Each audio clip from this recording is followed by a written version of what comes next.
Hello everyone, Sangeeta ট্রিস্টাইজে সকলকে স্বাগত। আজ বোন এসছে আমার বাড়িতে নেল পালিশ পরবে বলে। আগামীকাল আমার দিদির মেয়ের বিয়ে আছে, তো তারই প্রস্তুতি চলছে।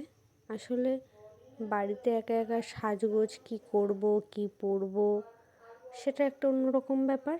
আর দিদি বোন মিলে এসে কোন শাড়িটা পরবো কীভাবে সাজবো তার একটা আলোচনা করার ব্যাপারটাই আলাদা।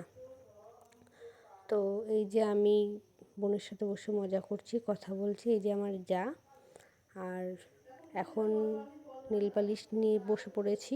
বেশ অনেকগুলো কালার, যে কে কোনটা পরবে। যেহেতু আগামীকাল বিয়েবাড়ি আছে, ওই সাজার পর তখন যেন মনে হয় এই নেল পালিশটা পরা হলো না, এই কালারটা পরলে ভালো হতো।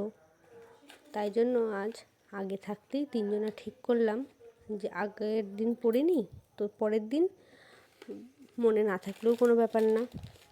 তো এই হাসাহাসি চলছে যে কার হাতে নেল পালিশটা কীরকম মানাচ্ছে, বা কার নেল পালিশের কালারটা কত ভালো।